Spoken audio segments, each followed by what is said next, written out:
পশ্চিমবঙ্গ দিবস উদযাপনের মঞ্চ থেকে ডাবল ইঞ্জিন উন্নয়নের বার্তা দিলেন প্রধানমন্ত্রী। জানালেন, পূর্বতন সরকারের জমানায় যেসব ক্ষেত্রে অবহেলা হয়েছে তা পূরণ করার জন্য তীব্র গতিতে কাজ শুরু করেছে রাজ্যের বিজেপি সরকার। আশ্বাস দিলেন, উন্নয়নের পথে এক নতুন ভবিষ্যৎ করবে পশ্চিমবঙ্গ। তবে ইতিহাসের স্মৃতিচারণার পাশাপাশি ইঙ্গিত দিয়ে গেলেন 2029 নির্বাচনে বাংলার গুরুত্ব আরও বাড়বে।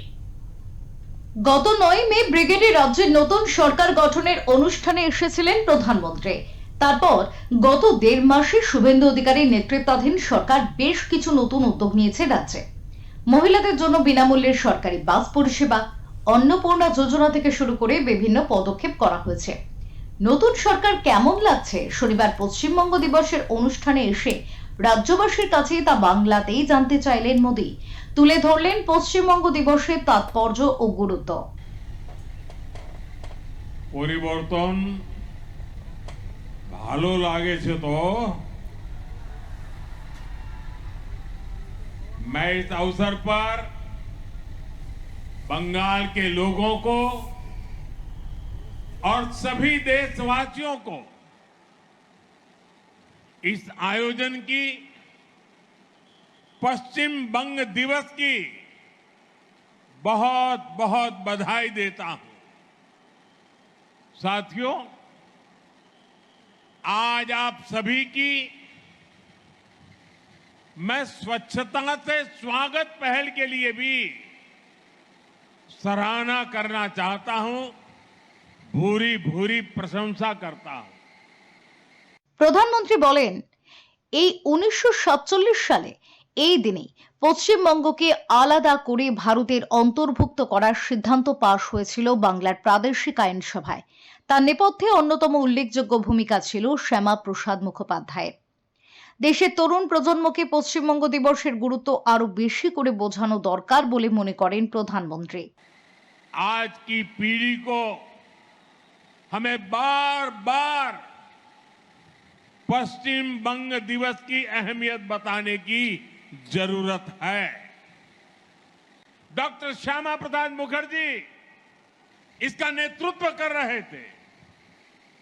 प्रसिद्ध वैज्ञानिक मेघनाथ साहा, इतिहासकार आरसी माजुमदार, इतिहासकार जदुनाथ सरकार, सुनीति कुमार चट्टोपाध्याय, बंगाल के ऐसे कितने प्रबुद्ध और प्रसिद्ध लोग इस मूवमेंट का हिस्सा बने।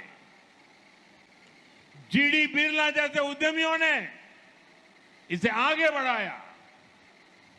मतवा लीडर पीआर ठाकुर ने आगे आकर इस मूवमेंट को समर्थन दिया। একই সঙ্গে স্বাধীনতা পরবর্তী দশকগুলিতে রাজ্যের রাজনৈতিক পরিস্থিতিরও উল্লেখ করেন মোদী। তার অভিযোগ, বিগত সরকারগুলি নিজেদের স্বার্থ পূরণের লক্ষ্যে তোষণ করে গিয়েছে। অবৈধ অনুপ্রবেশের বিরুদ্ধেও বিগত সরকারগুলি কোনো পদক্ষেপ করেনি বলেও অভিযোগ তার। जिस भावना से पश्चिम बंगाल को बचाया गया था, आजादी के बाद उसी भावना पर इसे आगे बढ़ाने की जरूरत थी। लेकिन दुर्भाग्य से ठीक इससे उलट काम हुआ। पश्चिम बंग दिवस और इसकी भावना को भुलाने की कोशिश हुई।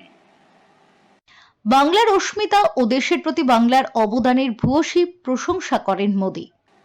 गुरुदेव रविंद्रनाथ ठाकुर, बंकिम चंद्र चट्टोपाध्याय, स्वामी विवेकानंद, नेताजी सुभाष चंद्र बोस और ईश्वर चंद्र विद्यासागर जैसे जिस धरती का ऐसी महान संतानों से नाता रहा हो, उस पर विदेशी विचारधारा थोपी गई।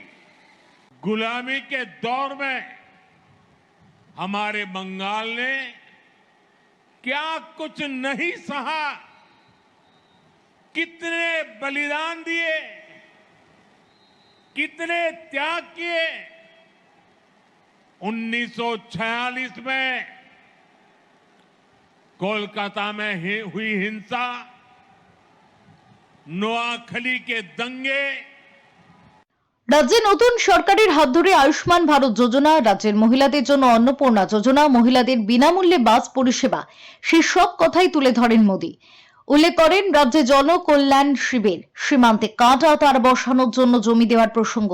তার বক্তব্যে উঠে আসে হাওড়ায় ডিভিশন হাসপাতাল, হাওড় রাধামোহনপুর মাঝে রেল ওভারব্রিজ, ডিজিটাল কৃষি মিশন, প্রধানমন্ত্রী ফসল বীমা যোজনা, রাষ্ট্রীয় প্রাকৃতিক কৃষি মিশন, প্রধানমন্ত্রী ধনধান্য কৃষি যোজনা সহ বিভিন্ন প্রকল্প। अब पश्चिम बंगाल डिजिटल एग्रीकल्चर मिशन से भी जुड़ रहा है।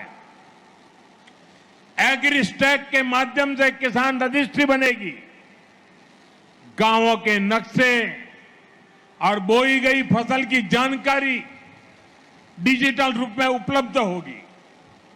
खाद की खरीद, किसान क्रेडिट कार्ड, डीबीटी और न्यूनतम समर्थन मूल्य पर खरीद जैसी सेवाओं में इससे आसानी होगी।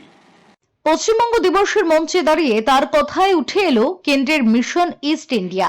আগামী দিনে দিল্লির লক্ষ্য যে উত্তর পূর্ব ভারতের ভূ রাজনৈতিক সমীকরণ, তার ইঙ্গিত দিয়ে গেলেন প্রধানমন্ত্রী। আর এই লক্ষ্যে পশ্চিমবঙ্গই হতে চলেছে এই মিশনের কেন্দ্রভূমি। ব্যুরো রিপোর্ট, ওঙ্কার বাংলা।